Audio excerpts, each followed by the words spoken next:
जय हिंद दोस्तों। बेरोजगारी किसे कहते हैं, भारत में कौन कौन सी बेरोजगारी है, बेरोजगारी के कितने प्रकार हैं, एक एक करके सारी चीजें अच्छे से कवर करने वाले हैं। अगर तुम्हें अच्छे से समझना तो बस वीडियो को टकटकी लगा कर देखते रहो। तो दोस्तों, भारत में बेरोजगारी टॉपिक का नाम है। पहले नंबर की जो बेरोजगारी है उसे बोलते हैं हम प्रच्छन्न बेरोजगारी। इसके ऊपर मत जाना, इसे अच्छे से समझा दूंगा। इसमें यहाँ लिखा हुआ जो समग्र उत्पादन को प्रभावित नहीं करती उसे क्या बोलते हैं, प्रच्छन्न बेरोजगारी बोलते हैं। अभी समझ में नहीं आया होगा, अब मैं इसे समझाता हूँ। देखो, मान लो तुम गांव में रहने वाले हो, तुम्हारे पास 10 बीघा जमीन है, सॉरी 10 नहीं 2 बीघा जमीन है। कितनी? 2 बीघा। और उस घर में कितने आदमी काम कर रहे हैं? उस 2 बीघा जमीन में 10 आदमी काम कर रहे हैं। 2 बीघा जमीन है और 10 आदमी उसमें काम कर रहे हैं। उनका जो उससे जो कमाई हो रही साल भर की वो 1 लाख रुपए हो रही।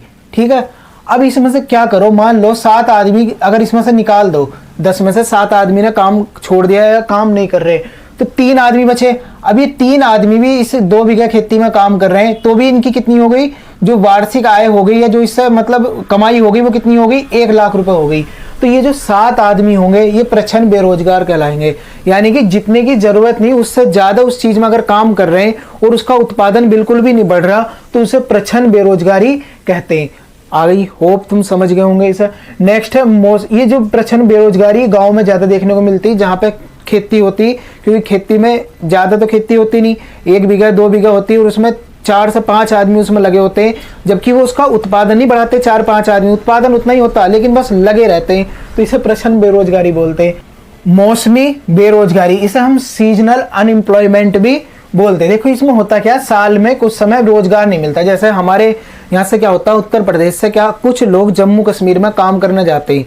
अब क्या होता है, जम्मू कश्मीर में जनवरी के महीने में बर्फ पड़ती, तो वहां क्या होता है, बर्फ से सब कुछ ढक जाता, काम धाम सारे ठप हो जाते। तो वो अपना 1 महीने के लिए अपना सारा जो भी वहां पर काम करते हैं उसे छोड़ छाड़ कर अपने गाँव में आ जाते या अपने राज्य में आ जाते और वहां पे थोड़ा छोटा मोटा काम करते या नहीं भी करते।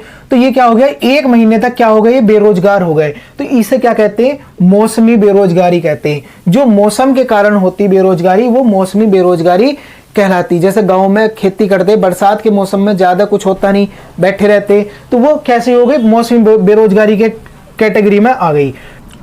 संरचनात्मक बेरोजगारी, नौकरियों एवं श्रमिक कौशल के बीच अंतर। देखो इसमें होता क्या है, ज्यादा इसमें दिमाग लगाने की जरूरत नहीं है।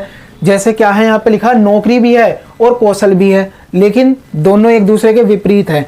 जिस चीज की मतलब नौकरी है उसके अकॉर्डिंग क्या है, श्रमिकों के अंदर वो कौशल नहीं है, तो ये क्या हो गई, संरचनात्मक क्या हो गई, बेरोजगारी हो गई। जैसे तुम्हें बताऊं, जो कंप्यूटर, जैसे पहले क्या होता था, लोग फाइलों पे काम करते हैं, सारा पेपर वर्क होता था। अब क्या आ गया, लैपटॉप, कंप्यूटर आ गया, कंप्यूटर का जमाना अब। तो इससे क्या होगा, सारी चीजें, अब जो पेपर वर्क था वो तो खत्म हो गया। जो कंप्यूटर चलाना जानते उन्हें तो अब रोजगार मिल जाएगा, जो कंप्यूटर चलाना नहीं जानते वे बेरोजगार हो जाएंगे। तो इसे क्या बोलते हैं, संरचनात्मक बेरोजगारी बोलते हैं। नेक्स्ट है चक्रीय बेरोजगारी। इसमें ज्यादा देखो कुछ समझना नहीं है, मंदी में बढ़ेगी, विकास में घटेगी। जब मांग में कमी हो जाती तो क्या होता, चक्रीय बेरोजगारी देखने को मिलती। जब मंदी वाली कंडीशन बन जाती ना, मंदी वाली कंडीशन बनेगी तो चक्रीय बेरोजगारी बढ़नी शुरू हो जाती। और विकास अगर बढ़ेगा, हमारे देश का अगर विकास होगा तो चक्रीय बेरोजगारी घटती चली जाएगी अपने आप। एग्जाम्पल समझ लो, मान लो कोई फैक्ट्री है और वहां पे क्या बन रहा है, चप्पल बन रही, और चप्पल बन रही तो चप्पल का जो उस समय पे मांग है वो बढ़ रही है, तो क्या होगा, ये वाली चक्रीय बेरोजगारी घटेगी। लेकिन अगर चप्पलों की मांग कम होती चलेगी तो वो कारखाना जो मालिक होगा, फैक्ट्री मालिक होगा, वो क्यों श्रमिकों को रखेगा, वो निकालता रहेगा कि भाई मेरे यहाँ पर तो अभी इसकी डिमांड नहीं हो रही, चप्पल बनाने की मांग ही नहीं हो रही, तो मैं क्यों श्रमिकों को रखूं। तो ऐसी कंडीशन में क्या होता, चक्रीय बेरोजगारी बढ़ती। तो इसे बोला जाता मंदी में बढ़ेगी और विकास में ये घटती। जैसे जैसे विकास होता चला जाता चक्रीय बेरोजगारी घटती चली जाती। नेक्स्ट है तकनीकी बेरोजगारी।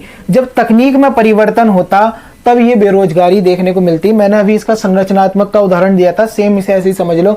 1998 के आसपास जब कंप्यूटर आए थे तब लोगों को ये लगने लगा था कि हमें रोजगार नहीं मिलने का।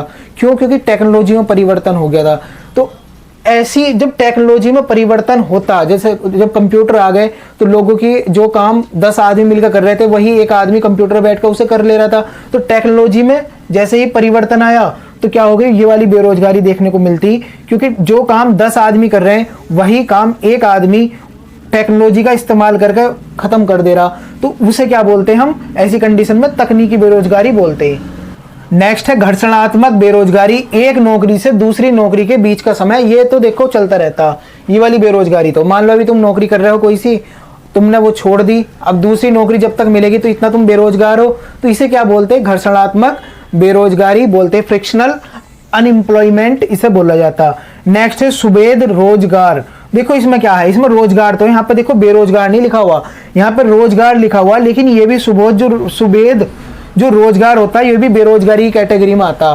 कैसा आता? देखो, जहां श्रमिकों को बिना किसी अनुबंध के कम वेतन पर, बिना किसी सुरक्षा लाभ के अस्थायी समय के लिए क्या करता है? नियोजित करा जाता। मान लो जो श्रमिक होते हैं उनकी कोई सुरक्षा की गारंटी नहीं लेता, उन्हें ये नहीं पता कितने साल तक उन्हें या कितने टाइम तक उन्हें काम मिलेगा।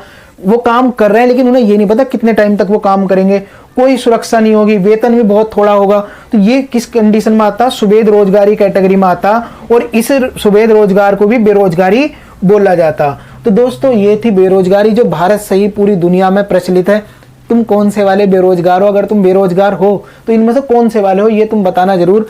तो दोस्तों मिलते हैं फिर नेक्स्ट लेक्चर में, तब तक के लिए थैंक्स अ लॉट, जय हिंद।